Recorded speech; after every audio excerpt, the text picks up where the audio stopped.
Muito bem, estamos de volta com a nossa Escola da Fé. Hoje um programa especial, na sequência que nós estamos estudando o sacramento da igreja, nós estamos estudando o sacramento da penitência.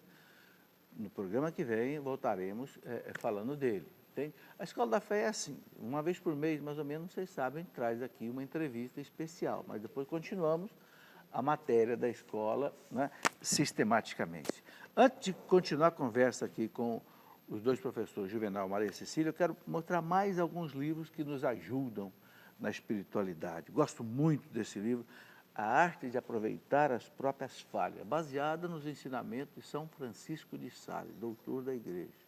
Né? O Giuseppe Tissot, que fez essa monografia, vamos dizer assim, mas ele baseou 100% em São Francisco. Um dos livros que eu li há mais de 30 anos, né? E que agora, graças a Deus, a gente conseguiu republicar.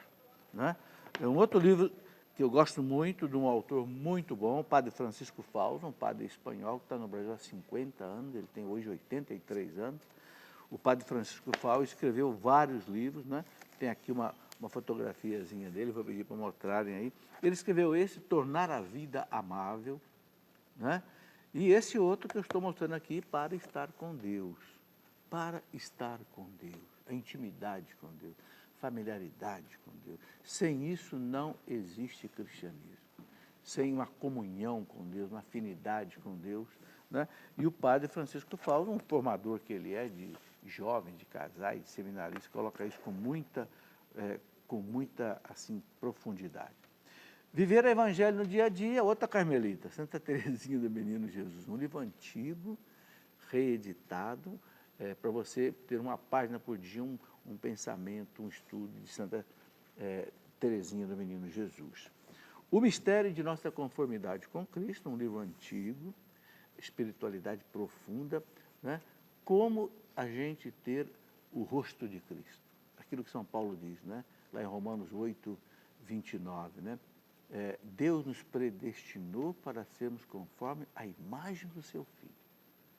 Ser outro Cristo, alter Christus. Esse livro do padre L.J. Karen, que já faleceu há muito tempo, é um livro que nos leva pela mão para você chegar a ser, né, como Jesus Cristo. Claro que nós não vamos chegar plenamente, mas é o objetivo de todo cristão.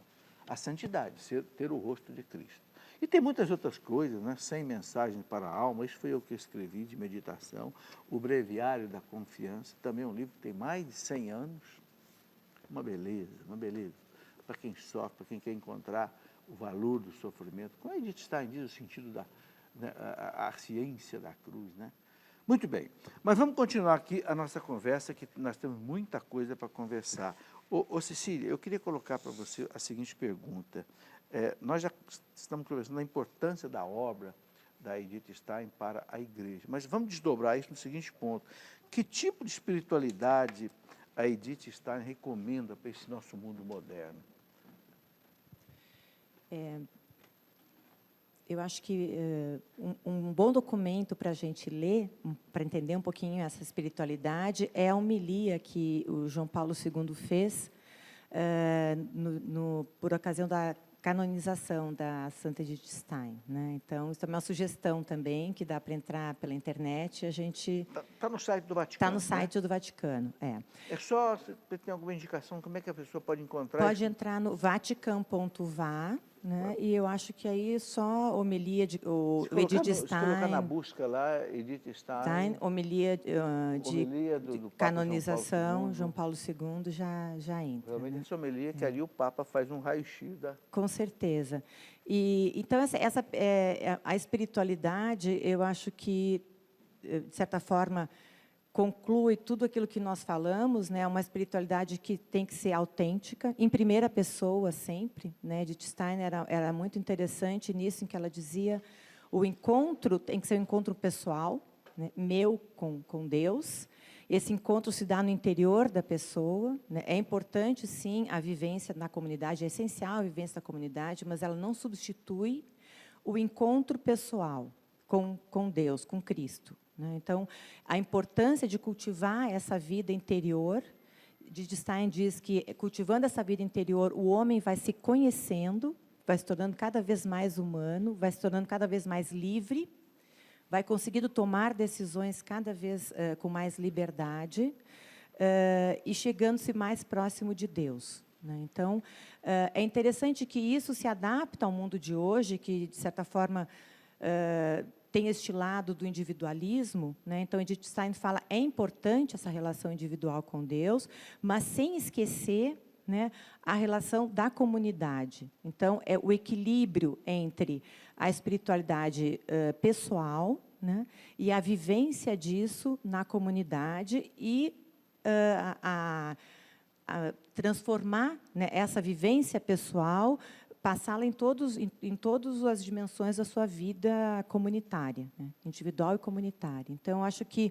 essa é também uma das grandes lições de Edith Stein, né, a vivência pessoal com Deus, sem descuidar, né, da comunidade. No fundo, a Carmelita tem esse objetivo, esse encontro com Deus com profundidade, né? Agora, eu queria perguntar para você, Juvenal, o seguinte: como é que aconteceu a morte dela no campo de concentração do nazismo? E ela, como carmelita, como é que... Claro, a gente sabe que o Hitler perseguia os judeus, tal, ela era judia, mas... A Edith Stein, ela entrou no Carmelo de Colônia, né?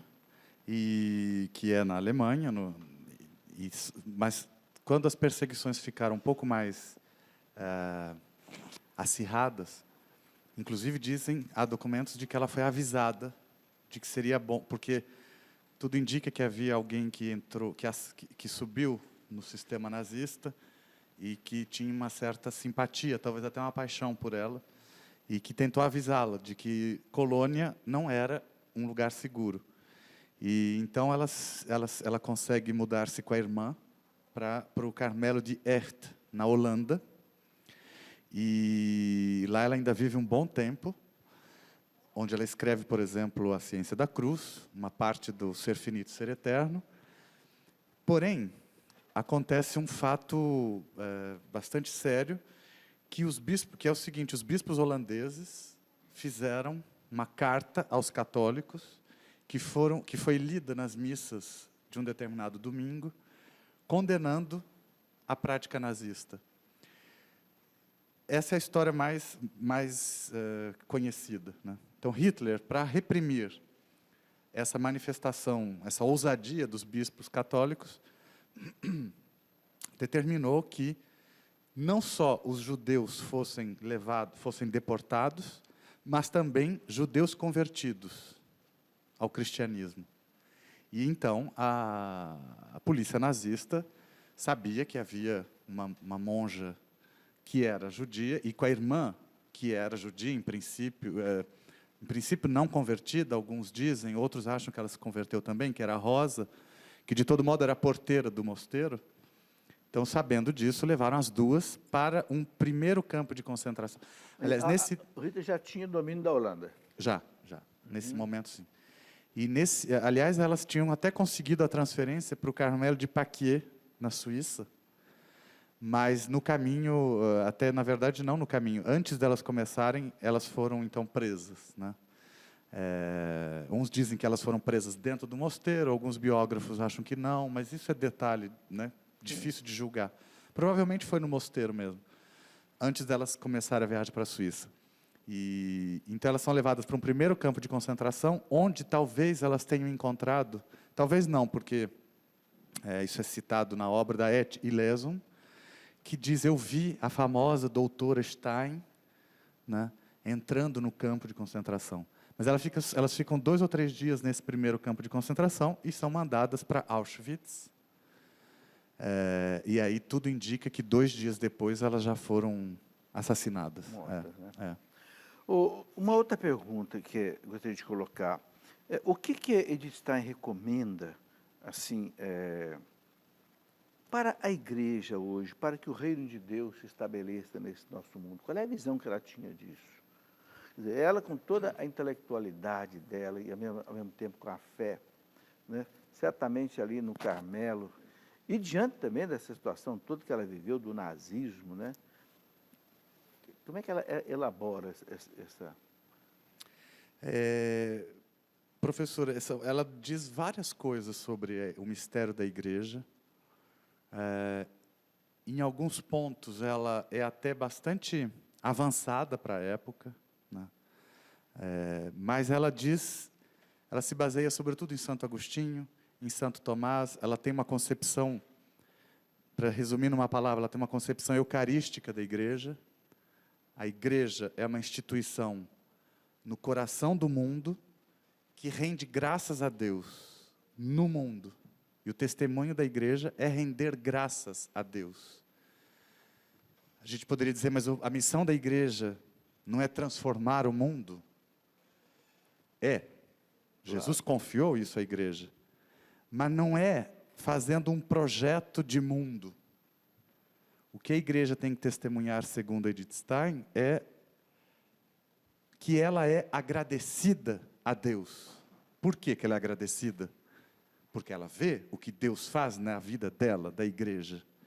Então, a primeira missão da igreja é testemunhar com alegria o que Deus faz na vida dela. Mas isso no coração do mundo. Isso para Edith Stein era fundamental. Nós não podemos condenar o mundo, porque o mundo é criado por Deus. Nós devemos, em primeiro lugar, dialogar com o mundo, né? E mostrar o que é o coração da igreja. O coração da igreja é a oração. Uma oração eucarística, constante. Um testemunho de alegria e dar graças a Deus. Isso é o que pode transformar o mundo. Junto com isso, é claro que para Edith Stein, era fundamental a atividade do pensamento.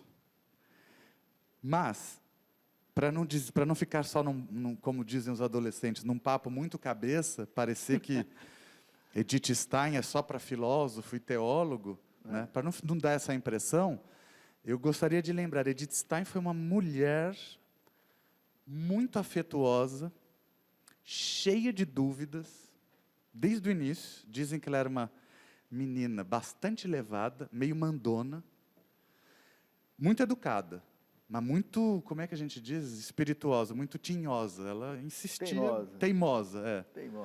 E porque ela queria saber as razões de tudo, por que isso, por que aquilo. Então, eu imagino se ela não deve ter respondido um pouco para a mãe dela. É como São Tomás de Aquino, que com 5 anos de idade, queria saber quem era Deus. Quem Trindade, é esse Deus que vocês estão falando aí? E acabou que passou a vida inteira buscando Deus. Né? Justamente. Então, eu diria que para a Edith, que era uma mulher, como todas as outras, como todo ser humano. Tudo bem que ela tinha lá uma capacidade intelectual um pouco maior, talvez, mas era uma mulher comum, inclusive muito simples, né? Que teve até, talvez, alguns deslizes na vida. Não grandes, não. Ela não era como Santo Agostinho. Claro, mas isso faz parte da natureza. Tinha umas bobeirinhas. Humana, ela gostava um pouco demais de açúcar num momento, num outro parece que ela fumou uns cigarrinhos, mas ela mesma diz... Agora, então ela era uma mulher, como todo ser humano. No entanto, e para isso não parecer... Por isso, eu disse essas coisas para não parecer que é só coisa de cabeção, né? O pensamento para ela é fundamental. Então, o que eu acho que Edith diria isso para o nosso mundo é atualíssimo. Hoje né? se pensa pouco, né? Justamente, se pensa pouco. Eu acho que é uma lição para o mundo, porque nós estamos vivendo hoje uma tecnologia que pensa para a gente. Que nos Você pega um telefone celular, a pensar. tem tudo ali. Você pega uma televisão, as pessoas hoje estão parando de pensar. Justamente. E aí eu diria... Isso é um perigo para o mundo. Isso é um perigo para o mundo, isso é um perigo para a igreja, isso é um perigo para os sistemas políticos, isso é um perigo para a humanidade. Né?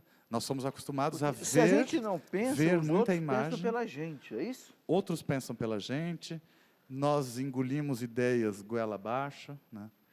E vamos ouvir a Maricília também, mas antes de passar a palavra, eu diria, para voltar ao tema da espiritualidade e o pensamento. Né?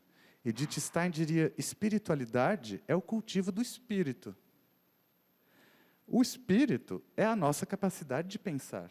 Claro, se a gente começar a fazer uma metafísica do ser humano, a gente vai ter que distinguir corpo, alma, espírito, mas Edith diria, uma palavra que simboliza o espírito é a nossa capacidade de pensar. Então, é importante que a gente entenda que a espiritualidade envolve o pensamento como atenção. Não é uma palavra que, digamos, ela não escreveu nenhum texto sobre a atenção, mas é uma palavra que resumiria um pouco a algumas, digamos, uma visão steiniana da espiritualidade. O ser humano precisa de atenção a si mesmo, em primeiro lugar, como disse a Maria Cecília, vida interior, ao que se passa na nossa mente, ao que se passa no nosso corpo, ao que se passa ao redor de nós. As pessoas não prestam mais atenção. E é essa atenção que está na raiz do que vai levar a Deus. Quando eu presto atenção, eu me conecto com Deus no limite. A gente pode dizer, não, mas Deus está lá no fim do... Né? Justamente, Deus é o sentido. Juvenal, né? nós estamos já caminhando para o final do programa e eu queria que vocês não deixassem de falar alguma coisa sobre o simpósio. Vai acontecer o 3º simpósio sobre a doutora Santa Edith Stein, não é? Do dia 25 a 28 de agosto, em Belo Horizonte, na Universidade Federal de Minas Gerais. Tem aqui até um site, www.simposium2015.fafic.ch. Bom, depois aí a gente pode passar isso por outro caminho. Está aparecendo. Está aparecendo. Ai, que bom. Então, aí, quem tem interesse em conhecer mais Edith Stein, então, de repente, pode até participar desse simpósio. Quer falar alguma coisa, Maricílio, sobre isso? Então, as inscrições abriram hoje, né, professor Sim, Renan? Hoje as hoje. inscrições estão já abertas. Nós gostaríamos muito de convidar todos. Como eu falei, não é só um simpósio de filósofos, né? São filósofos, são psicólogos, são advogados. Muitos pedagogos. Também, é verdade. Então, todos estão convidados Artistas. a conhecer. Ah, é, Juvenal? Tem gente que mexe com arte também. Ai, que bom, que bom. Então, todos estão convidados a participar, vai ser em Belo Horizonte. Eu estou vendo aqui na programação do simpósio que tem aqui uma relação de pelo menos 30 doutores, professores, doutores, convidados para o simpósio, para a participação. Realmente vai ser um simpósio de altíssimo nível.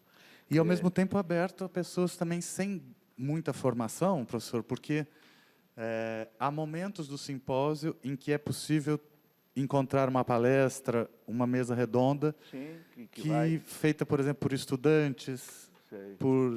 Com uma linguagem um pouco mais acessível. Eu queria... quer falar mais uma coisa do congresso, do simpósio? É suficiente isso? Eu queria colocar uma última questão, porque o nosso tempo já vai esgotar, acho que temos aí mais uns 5 minutos no máximo. O Papa Bento XVI falou muito da ditadura do relativismo. E essa palavra ditadura me impressionou muito. O que vocês falam sobre isso ligado com Edith Stein? Bom, a ditadura é uma palavra terrível, pesada, que inclusive foi vivida por ela, né?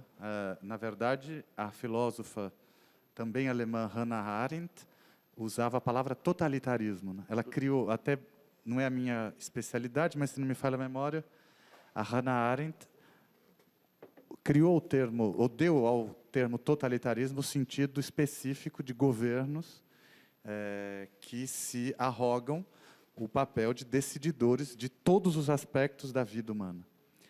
Então, também seria pior ainda falar de um totalitarismo do relativismo, né? De fato, o problema do relativismo, o próprio Papa Bento XVI disse que há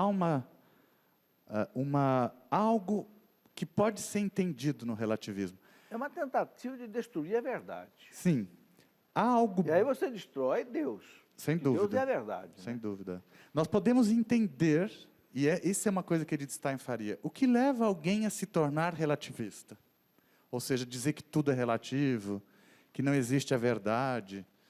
E sabe que está me ocorrendo uma coisa, do ponto de vista histórico, Santo Tomás foi acusado de relativista, né? No século XIII. Sim, foi. Digamos, com a nossa linguagem hoje, a gente poderia dizer Por causa relativista. do avanço tecnológico Justamente, dele, teológico. Teológico. Dele, né?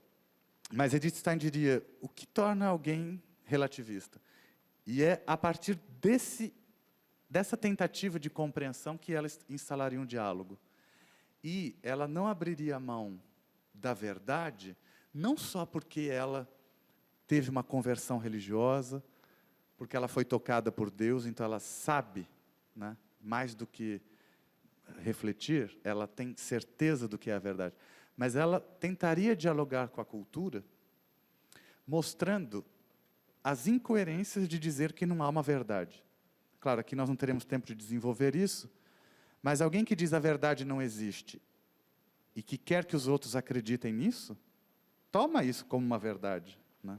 Eu digo, olha, a verdade não existe, mas eu não estou mentindo, então eu estou falando uma verdade. O né? que eu falo é verdade, O que eu os falo é outros verdade, falam não é. não né? é. Então, Edith, com muita semelhança com Santo Agostinho, novamente, ela diria, vamos entender que mecanismo é esse de querer dizer que não há uma verdade. Né? E no outro lado, o que ela diria é que a verdade, ela não se impõe. A verdade sempre chega de mansinho. A verdade sempre... A verdade é tão Respeita óbvia... a liberdade. Justamente. A verdade é tão óbvia, diria Edith Stein, que ela não se Respeita a impõe. liberdade, Ela né? está aí e só realmente não a vê quem não quer vê-la. Né? Então, há uma profundidade nisso que é fora do comum. Deixa a Cecília Eu falar. gostaria de acrescentar algo que também está mais ou menos no meu campo de estudo, né? Eu estudo mais a estrutura da pessoa humana, em Edith Stein. Ela também diria, assim como Bento XVI, né, naquele texto maravilhoso dele, A Verdade do Cristianismo, que depois está publicado no livro Fé, Verdade e Tolerância, em que Bento XVI diz, o adeus à verdade nunca é definitivo no ser humano. Né? O ser humano sempre busca a verdade. Então, Edith Stein vai mostrar que a busca da verdade faz parte da estrutura, da essência do ser humano. Ela diz, pode ser que que tem pessoas que vivam como se não buscassem a verdade, mas essa pessoa nunca vai se realizar plenamente como ser humano, não é nem uma questão de relação com Deus, mas a busca da verdade é o grande traço distintivo de todo ser humano. Né? E quanto mais o ser humano se afasta dessa busca, mais ele se afasta de Deus e mais ele se afasta também dos outros. Mais a sociedade se esfacela, que é isso que a gente está vendo no mundo hoje. Né? Então, Bento XVI fala, nós devemos retomar a busca da verdade, eu acho que Edith Stein também falaria, né, falaria por aí também. Né? O ser humano, constatar, né, que o ser humano ele tem essa necessidade da busca da verdade. Né? Isso foi algo que os gregos já falaram lá no início, né? As questões que todos se colocam. Então, Edith Stein também acho que utilizaria esse argumento, que é, homem, conheça-te a ti mesmo. Né? Ao conhecer o ser humano, a gente vai, se tiver humildade, né, vai perceber que essa busca da verdade é intrínseca a ele.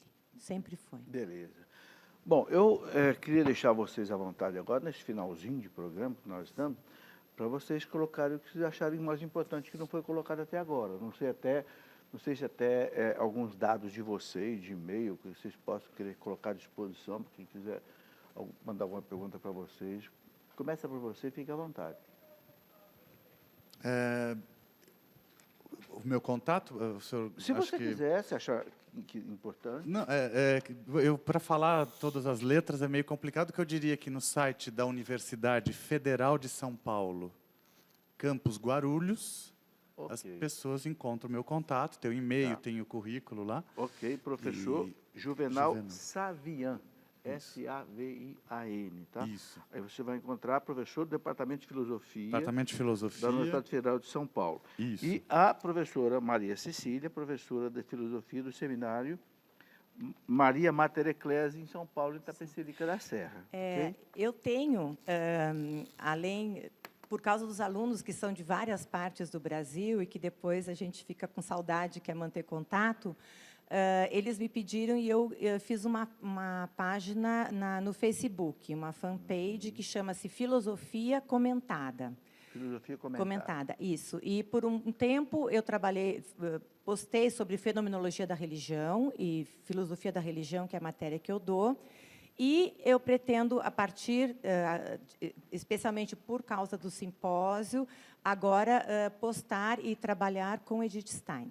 Okay. Então, quem quiser pode colocar perguntas e, na medida do possível, né, a gente vai respondendo. Beleza. Olha, nós já chegamos aí, então, ao final do programa. Quero agradecer muito a vinda de vocês, vindo de São Paulo. Posso só mencionar os organizadores do À simpósio? vontade. Então, o terceiro Simpósio Internacional Edith Stein, que acontecerá, como disse o professor Felipe Aquino, de 25 a 28 de agosto, no Departamento de Psicologia da FAFISH, em Belo Horizonte, da UFMG, Universidade Federal de Minas Gerais. E gostaria de mandar, então, um abraço ao organizador, ao presidente do grupo organizador, que é o professor Miguel Mahfoud, do Departamento de Psicologia da UFMG, professor Moisés Rocha Farias, da Faculdade Católica Rainha do Sertão, de Quixadá, no Ceará, que também é do comitê organizador. Um abraço também para os do comitê científico, etc. E, realmente, incentivar para que aqueles que têm interesse em fenomenologia, em Edith Stein, nessas questões que nós levantamos, participem. Será um momento de graça para a universidade e para a igreja. Ok, eu agradeço muito, então, a participação de vocês, a vinda até aqui. Eu sei que não é um assunto fácil de ser tratado na televisão, mas eu espero que possa ter despertado para muitas pessoas a importância da obra, do trabalho, da pessoa de Santa Edith Stein. Né? E a gente sempre termina o programa pedindo aos sacerdotes que estão nas suas casas mesmo, até, de repente, algum bispo ou diácono que nos dê a bênção. Vamos pedir essa bênção, então, hoje, por intercessão de uma santa da igreja, Santa Edith Stein. A igreja nos ensina que os santos intercedem por nós no céu sem cessar. Sem dúvida, Santa Edith Stein hoje está aí olhando para nós. A nossa proteção está no nome do Senhor, que fez o céu e a terra, que por essa bênção sacerdotal, episcopal, diaconal, desça sobre todos nós a bênção de Deus Todo-Poderoso, trazendo para nós saúde para o corpo e para a alma, em nome do Pai e do Filho e do Espírito Santo. Amém. Se Deus quiser, voltaremos no nosso próximo programa para continuar o estudo sobre os sacramentos. Continue aí conosco. Muito obrigado.